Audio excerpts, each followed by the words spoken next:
Hi everyone, I hope you're all well and looking after yourselves at home.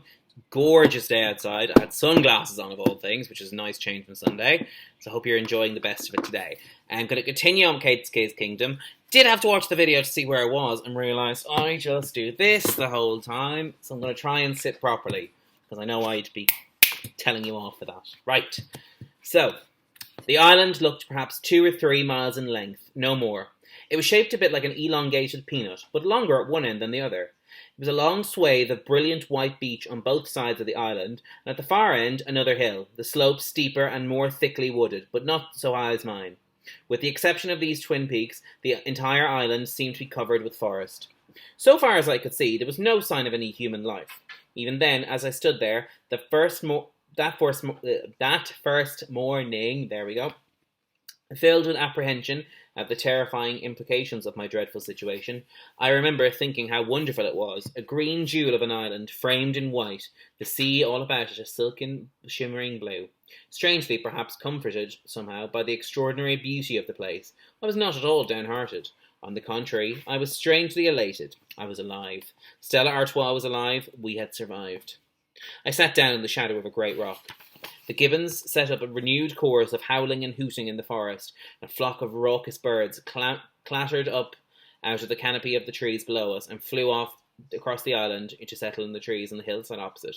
We'll be all right, I told Stella. Mum and Dad, they'll come back for us. They're bound to. They will. Mum will get better and she'll come back. They won't leave us here. She'll find us, you'll see. But all we've got to do is to keep a lookout for them and stay alive. Water. We'll need water. But so do these monkeys, right? We've just got to find it, that's all. And there must be food too. Fruit or nuts, something. Whatever it is that they eat, we'll eat. It helped to speak my thoughts out loud to Stella. Helped to calm the panic that came over me now in waves. More than anything, it was Stella's companionship that helped me through those first hours on the island. It seemed to make sense not to plunge at once into the forest looking for water. To be honest, I was too afraid anyways. But rather to explore the shoreline first. I might come across a stream of water or river flowing out to the sea, and with a bit of luck on the way, I might well find something I could eat as well. I set off in good spirits, leaping down the scree like a mountain goat. Where monkeys lived, I reasoned we could live.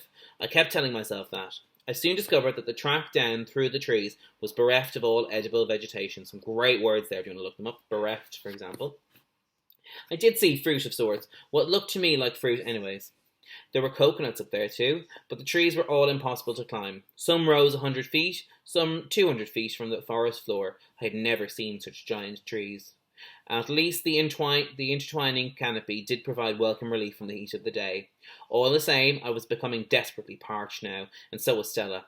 She padded along me all the time, her tongue hanging. She kept giving me baleful looks whenever our eyes met. There was no comfort I could give her. We found our beach once again and set off around the island, keeping wherever possible to the edge of the forest to the shade. Still, we found no stream. Again, I saw plenty of fruit, but always too high, and the trees were always too smooth, too sheer to climb. I found plenty of coconuts on the ground, but always cracked open and empty inside.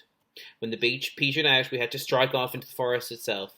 Here, too, I found a narrow track to follow. The forest became impenetrable at this point, dark and menacing. There was no howling anymore, but something infinitely more sinister. The shiver of leaves, the cracking of twigs, sudden surreptitious rustlings, there we go, and they were near me, all around me. I was quite sure now, that eyes were watching us. We were being followed. I hurried on, swallowing my fear as best I could. I thought of the gibbons I had seen back in the zoo, and tried to persuade myself how harmless they had looked. They'd leave us alone. They'd never attack us. They weren't man-eaters. But as the rustlings came ever closer, ever more threatening, I found it harder and harder to convince myself. I began to run, and I kept running until the track brought us out onto rocks, into the blessed light of day, and there was the sea again.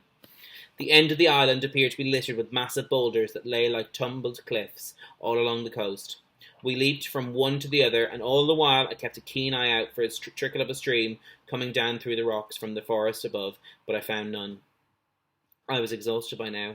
I sat down to rest, my mouth dry, my head throbbing. I was racked with desperate thoughts. I would die of thirst. I would be torn limb from limb by the monkeys. Stella's eyes looked up into mine.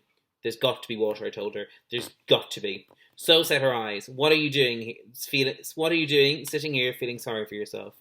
I forced myself to my feet and went on. The seawater in the rock pools was so cool, so tempting. I tasted it, but it was salty and brackish.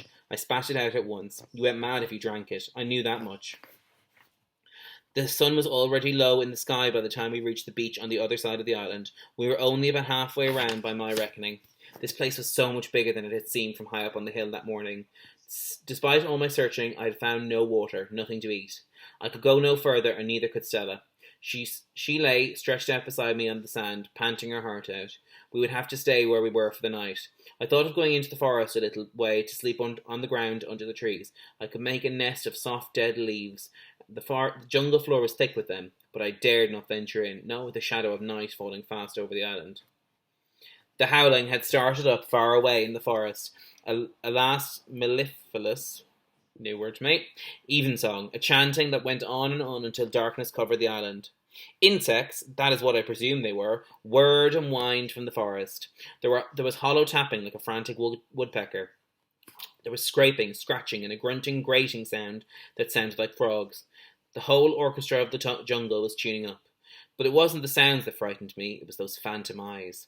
I wanted to be as far away as possible from those eyes. I found a small cave at one end of the beach with a dry sandy floor. I lay down and tried to sleep, but Stella would not let me. She whined at me in the pain of her hunger and thirst, so that I only slept fitfully. The jungle droned and cackled and croaked, and all night long the mosquitoes were at me too. They whined in my ears and drove me mad. I held my hands over my ears to shut out the sound of them. I curled myself around Stella, tried to forget where I was, to lose myself in my dreams. I remember then that it was my birthday, and thought of my last birthday back at home with Eddie and Matt, and the barbecue we'd had in the garden, how the sausages had smelled so good. I slept at last. The next morning I woke cold and hungry and shivering and bitten all over. It took some time to remember where I was and all that had happened to me. I was suddenly overwhelmed by one cruel reality after another, my utter aloneness, my separation from my mother and father, and all the dangers around me. I cried aloud in my misery, until I saw that Stella was gone. I ran out of the cave. She was nowhere to be seen. I called for her. I listened for her, but only the gibbons howled in reply. Then I turned and saw her. She was up on the rocks high above my cave, half hidden from me, but even I could still see that her head was down. She was clearly intent on something. I clambered up to find out what it was. I found her drinking there. I heard her drinking before I got there, lapping rhythmically, noisily as she always did. She did not even look up as I approached. That was when I saw that she was drinking from a bowl, a battered tin bowl. Then I noticed something strange up on a flat shelf of rock above her. That is where I'm going to leave it for today. So we'll find out what happens tomorrow, and we'll finish off that chapter. It is quite a long chapter. It's quite dramatic happens. So, I'm looking forward to that, and looking forward to talking to you soon. Bye-bye.